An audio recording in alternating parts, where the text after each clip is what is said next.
I am Nave. Here is week 2 of the VGC Trainer School Draft League Rig H Draft. I always mess that. That's like my sixth take. I always forget that the V stands for an acronym. But last week was a very difficult matchup, and I kind of lucked out. But this week, I feel the matchup is much, much heavier in my favor. It's against a Blood Moon team with like Superior and Palmod and Glaren Slowking. That's doing like a tail room thing. It's got full gender, but I think it has a much heavier lean into the tail part than the room part, which is reasonable, I feel. But like, because my trick room beats their trick room because I have Snorlax and Lurantis. Oh, and I traded Braviary away for Lurantis this week because I saw someone traded Lurantis away, and I went, oh, I wanted that in the first place. It's basically got Defiant. It's good enough for trick room. It's still a ground resist. Everything. Braviary is just a knockoff Lurantis to me. I want that. But like, I'm not even bringing Lurantis. I just know I wanted it. But like, because both Lurantis and Snorlax are slower than Blood Moon and have good matchups into it anyway because of Leaf Storm and having a very high Speed F stat. And they don't really have a physical Trick Room sweeper besides maybe Basket Legion, but still not good enough against me. I doubt they would bring Trick Room unless it's just to reset mine. They could do some power weight stuff, but then losing Blood Moon, losing Life Orb or Silk Scarf on Blood Moon does not feel good. But and also because they outrun me so heavily already, they've got a lot of like above base 100s. They're just creeping 90 guys. The Tailwind part of their team could feel a little bit wasted. Like max speed, Tailwind, Blood Room is still a very reasonable bring. Yeah, I said max speed, but it doesn't have to invest very heavily to outrun everything I have. And Tailwind, but like all that for just one guy could feel a little bad. But between Komo's soundproof and inherent type advantage over Blood Room and my own advantage in Trick Room, I think I'm putting on a lot of builder pressure with just my first 3 slots. And the best way to take advantage of putting on a lot of builder pressure is to not bring any of the things exerting pressure at all, or at least not use them very heavily. So I'm bringing a Frostmoth-centric team. Now, I don't think Frostmoth is like a difficult bring to predict here. And the counterplay against a setup Como and a Frostmoth would look very similar. But like, Ice Scales and Quiver Dance is such a massive advantage into their team, I don't care. Komo's big weakness is like a setup sweeper is it can't raise its special defense without cutting into its HP. And like specifically against really these matchups where there's such a big special damage power, this is where I have what I have Frostmoth for, and also Bolt Beam. But like I have enough speed to outspeed Blood Moon Ursaluna at +2 in Tailwind, and outspeed it always anyway. Before that, just max bulk investment in the HP and then the rest in here. I have Terra Blast Dragon, both to be able to hit Terra Fire, and because it's just the best neutral typing into the team, I can resist an offensive Mag Mortar, and like a Sass Mag Mortar seems pretty good into me. But like, that's it, they don't have any dragons or fairies. They can run Play Rough and Dragon Pulse, but I'm boosting up. And I would much prefer to run Giga Brain over Terra Blast Dragon here, but I have difficulties breaking Mag Mortar if I don't have them. I can't get to the anything else, and I want to get to the everything else. I only really think this choice will backfire if I'm unable to get 2 Quiver Dancers up somehow, and I should always be able to, and then have to face like Scarf Basket Legion. But like, there are 2 important speed things I have to remember here. One is that I'm unlikely to outspeed a Flitzender at +3 in Tailwind, and I'm unlikely to outspeed a Scarf Staraptor at +2. It's kind of complicated on Staraptor. If the speed stat is 156, it will outspeed me, but like the fastest it would realistically be is 151 to outspeed a +1 Como. I'm not too worried, but it still falls under the same, like, I couldn't outspeed it in +3 rule, which isn't really surprising. Whatever. Overcloak is here for 2 things. One, it makes me immune to the flinching from Fake Out, obvious, that's what everyone runs it for. 2, it makes my speed not drop by Electro Web. I think Fletchinder is the play here, but so could Jolteon. And 3 would make Clear Smog from Mag Mortar not clear my stats, or even from Glaren Slowking. And even like Acid Spray from that as well. But like the only other item option with Citrus, which like helps against Fletchinder and everything physical, but I don't want to randomly lose to move as a secondary effect. And then like I also have the 3.5 reason of like a turn 1 Fagin at the Frostmoth could bluff Shield Blast with good boots would be funny. That would be funny. The lead next to Frostmoth is Magmar. It was always going to be Mag. I had Roar over Heatwave for a while, but I'm making a last minute change to have Heatwave instead because like I don't really want to phase out Trick Room, because in Trick Room I just keep Quiver Dancing or bring in Snorlax. This speed investment outspeeds Frogmouse by 1 point to do Acid Spray plus attack if the need should ever arise. I doubt it would. It's otherwise EV to live 1 Earth's power, and it can't do anything else. It can't even live like a investment puts into a Brave Bird. The only thing I think a Magmortar Frostmoth League could directly lose to is a Taunt Magmortar next to a Terrifier or Steel Blood Moon, and Calm Mind Blood Moon is what I'm the most worried about in general. Because basically, like, a faster Magmortar than my Magmar, which is very easy to achieve with Sash, can just taunt it, and then taunt Frostmoth while the Blood Moon Terrors and sets up, and they would eventually win the setup war. So they could be at +3, hit me with a +3 Blood Moon, probably kill me. And then, like... So, to help break the Magmortar, and just for valuable chip anyway, I have Acid Spray on Magmar, and like barring an extremely present EV spread that they have that isn't Sash, it could allow a +2 Frostmoth to OK, -2 Magmortar with Terra Blast Dragon. That is the main reason I have Terra Blast Dragon in the first place. So after those two, I have to come up with a backline, which is a much more difficult process, but with a very easy first choice in Assault Vest Snorlax. It barely takes anything from a boosted Superior until I'm at like +6. And being slower than Blood Moon to deter Trick Room is great. Because Blood Moon's still stupid broken, a Terra Normal Life or Blood Moon will still do like 65. And Snorlax can only 2 a KO by running Hammer Arm, and not Hammer Arm, and I'm not running Hammer Arm. It's a soft check at best. But still, I think 110 attack is more than good enough for draft. And my coverage is literally perfect. I put a thud into the Terra and resist fighting. That's all I needed to do. And then, but like, what else? Because Double Edge, it does more damage than coverage moves, even with recoil. It does 180 to their 160, but Crunch It Ghost, T Crush It Superior. And like, I had my horsepower be Fissure, because Fissure's funny, and that might get me out of a bind in an endgame, but like, if I'm worried about Terrifier Blood Moon, I should probably have a move to hit it super effectively. Even if it does like, I think it does less than double, no, it does more than Double Edge, particularly. So, that's it, and then like, similarly easy to pick was Tinkaton. I might have been lying when I said it was hard. So, much to my surprise, an Assault Vest Tinkaton can actually take a Earth Power from Blood Moon. But like, Snorlax not that, so I'll just have to shut off her a Shuka Berry. She's also subject to a last minute change. Baby Doll Eyes or Protect was the change. It can hit basically everything. It makes life easier for her. Frostmoth against Fletchinder, and Palmot, and Staraptor, and anything against Staraptor. And Fairy Steel is just good offensively into this team, because the only fire is inclined to be a lead. I just have to take care of that early. I should be able to take care of it early. And Play Rough will bring Palmot or Lokix down to their Sash, or they can't Oko them because of the... But I changed my speed investment to always be faster than Lokix. But even then, it was still like a kind of an uncomfortable roll, so I don't care. But very good at Tinkaton. I have a feeling that these two will be...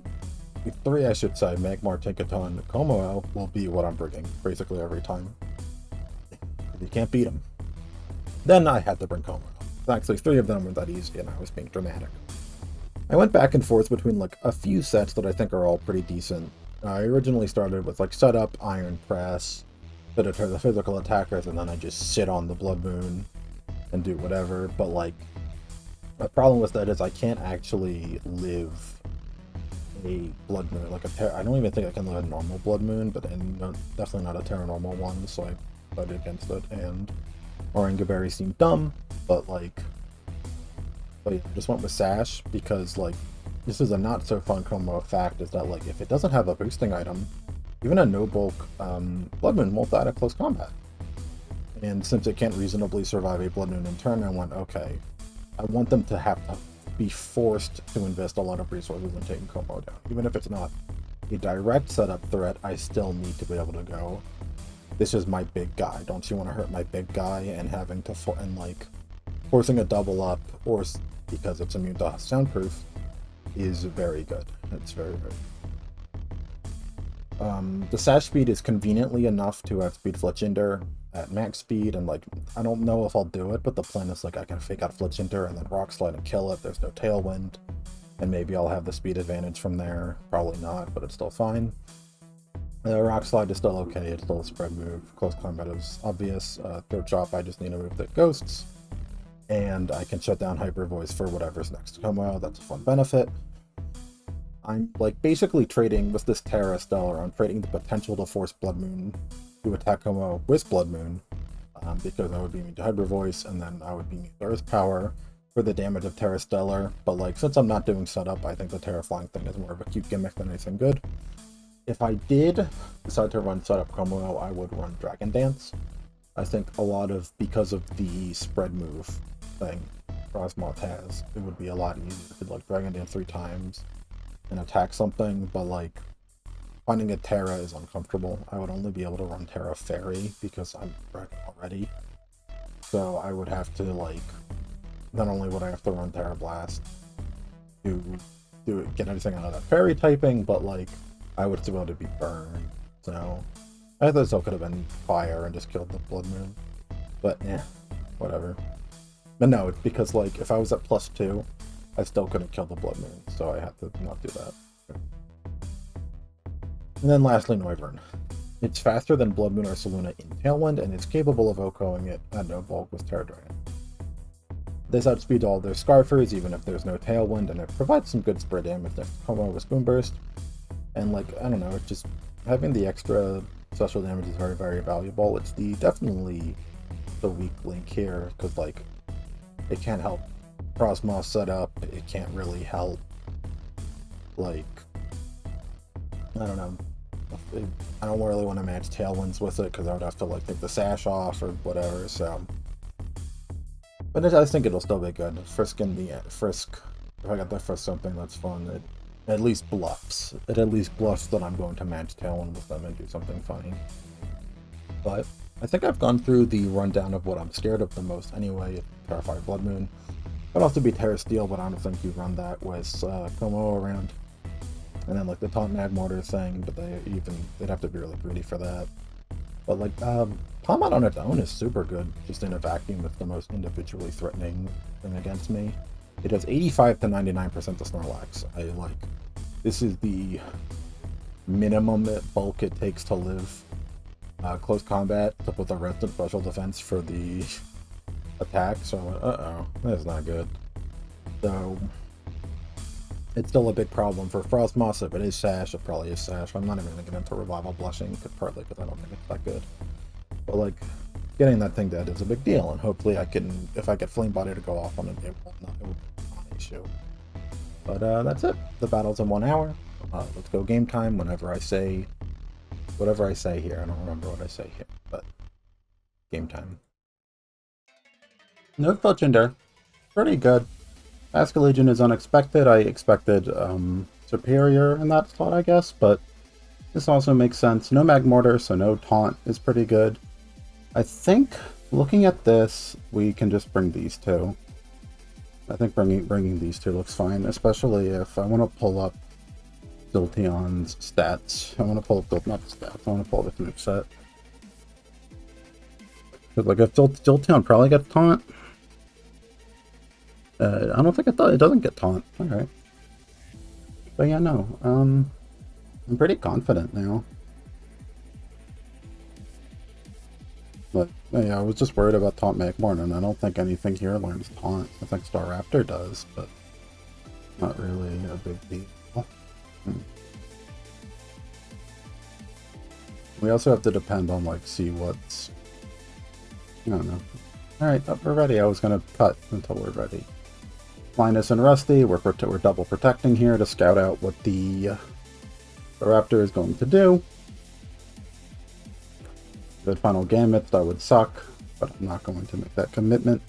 Rarely, I didn't mention this before, but in the first game we played in Season 5, I Paraghosted my Indeedee to get around Final Gambit, and they might be cognizant of that adjustment. But right now all I have in mind is scouting out what's in the Staraptor's mind.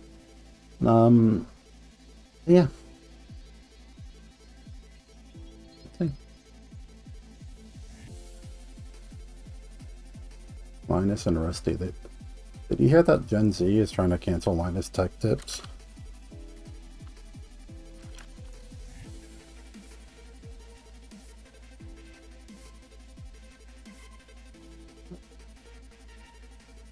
Nothing too scary.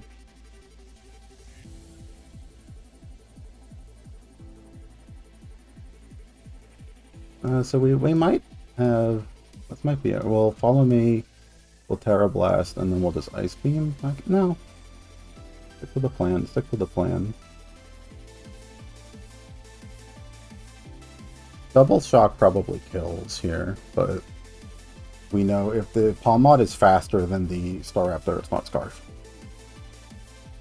Let's see. Oh, that does kill. Okay. And yep, that works. We go to you. We know we're not faster, so we're going to close combat. We know your Life Orb. We're going to close combat, and we're going to Ice Beam, I think. Or no. We just CC here. We just CC the bird here. Well, no, because it's Brave Bird, it's not Sash, but we can't get a 167, so I think we CC Protect here. The Palm Mod Okoing is pretty bad.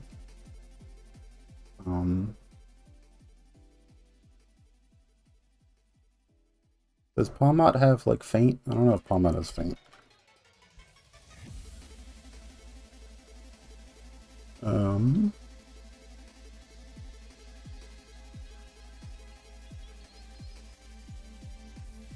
Yeah, it doesn't know anything like that. That's Mach Punch, so attacking the Como is the right move.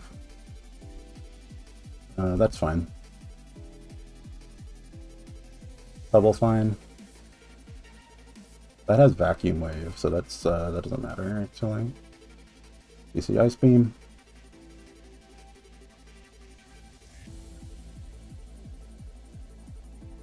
Getting the Sash out, it's good.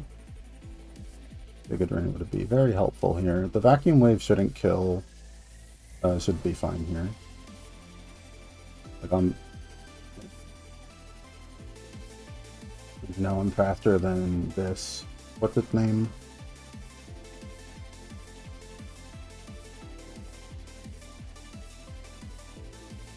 Faster than both. What's their names? Protect, see what they lock into. This isn't good. It's pretty bad for us. Because if this is Scarf, I don't think a +1... I don't think a +1 whatever, a Terra Blast Dragon will get it. Yep, pick out. It's special Ice Beam, so... Switch that into you, and Ice Beam here. If it's Mach Punch, so be it.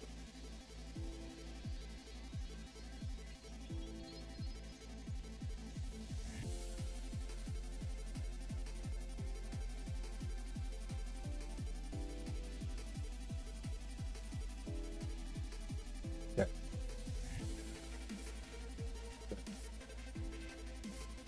Now we have to crunch you. And because you have to attack what's its name here. So I think we have to crunch and slide. No, I think we crunch. You might not be Scarf. So we'll do double-edged third chop here. Cause like the line here, cause like no way you're not Scarf. And then you have to rely on a freeze if this Blood Moon doesn't hit, so. Oh no, I don't, nothing of that nature. Alright, good. That worked out very nicely. We crunch and we throat chop again. Like that is faster, that does suck, but like as long as Aqua Jet's not the last move and it'll probably be Shadow Ball, it should be fine. I wonder what item this even is then. It's got Protect, that's for certain. And maybe it has Hyper Voice. Or Snarl or something.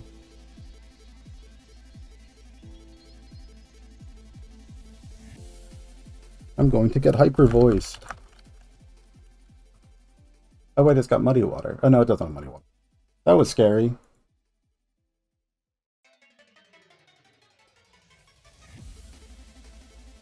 Oh, with Throat Chop, that's funny.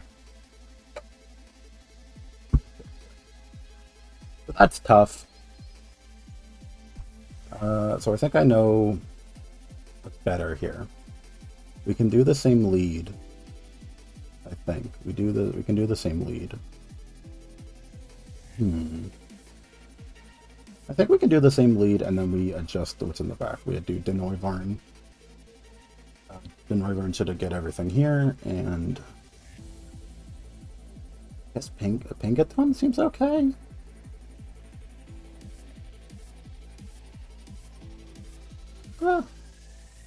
No. Spaghetti. Yeah, this is fine. Yeah, same lead. Protect.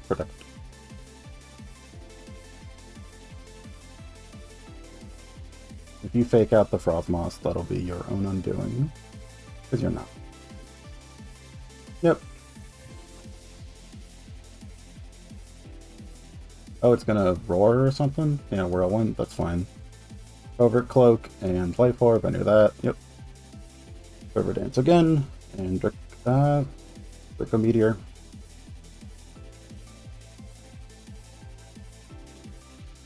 Yeah, no, we Ice Beam, and then we Drake a Meteor you.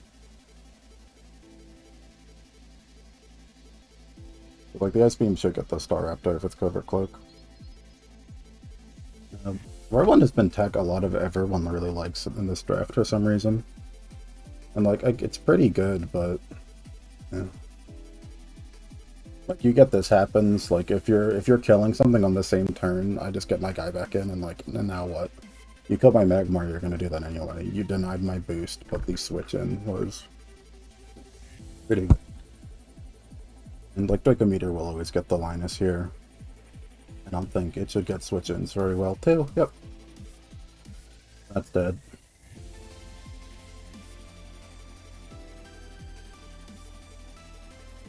If I QD'd again, that would have been bloody. I don't even know what would happen though. Cause like, and then I go into like Snorlax here, I guess. Ocean. We still do Ice Beam, we still go into Spaghetti Lax.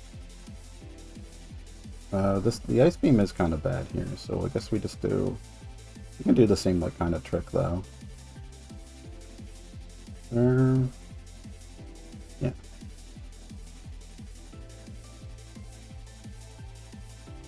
R6 wing, there are 3 sets of wings here. Because like, Ice Beam and into Brave Bird here probably does kill my guy, which would suck.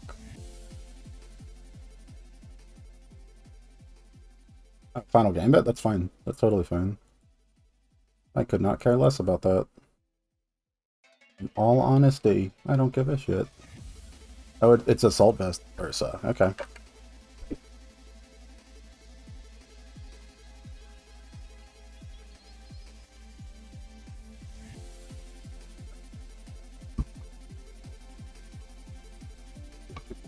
Shit, and then double edge it. I don't know. No, I have to Draco Crunch here. Or I have to miss here, sorry. I had the Draco Crunch there would have killed, and then like that Blood Moon does that much? Yeah, like if I killed the this thing there. Yeah, it's bad. That was real bad. That was real bad. And that's what that would have done. I mean, they might think I'm Specs. So if they think I'm Specs, it's fine. Paranormal Boom Burst, I'm modest. Baker does like 75, yeah, that would have killed. The double it would have killed. Because then it's like Hydro, yeah, that Hydro miss. Like, this doesn't matter. Like, yeah.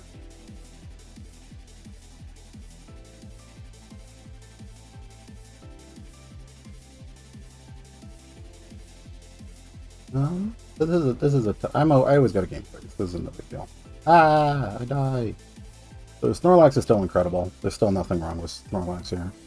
Noivern is still really good. I still need Noivern to be an answer to all of the annoying stuffs. I wonder. Getting to do the Frostmoss sleep is pretty unfortunate, but what would I do here against the Staraptor, what's its name, lead? I think if I lead it 3 times and they think I switch it up, I still win. How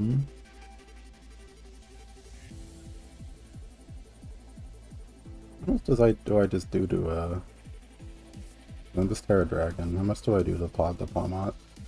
I always get them. I think we do the same thing. We kind of do the same thing.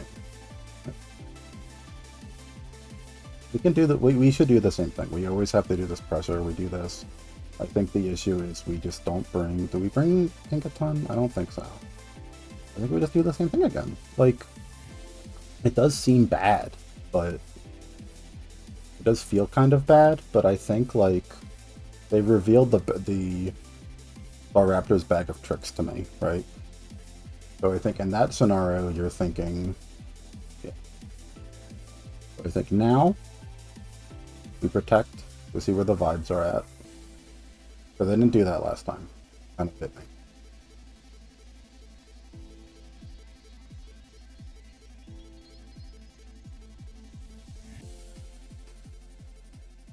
Because like if I do that again, because like what you would expect here is I follow me and then I go Ice Beam into the Staraptor. Because that would have won me the last game, but like... Or like not won me the last game, but that's my counterplay against Whirlwind. So, do that again. What's up?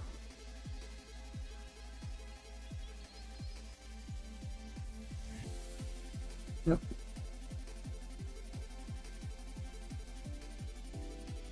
Yep. And Brave Bird.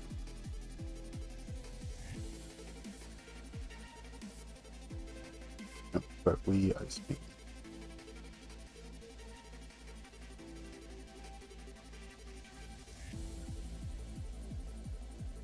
Can I even get the Staraptor if I do that? Because then they can do the double trick, can't they? They can do the right if I'm Frosmoth and I'm 4 Modest Ice Beam into the Staraptor. Yeah, so we're gonna go for that. I don't think you can bet twice. Or do you? Yep. And double Gambit? See? Nope, it was double Gambit. I overthought it. Or underthought it. You know, what have you. This is where I should have had Fissure!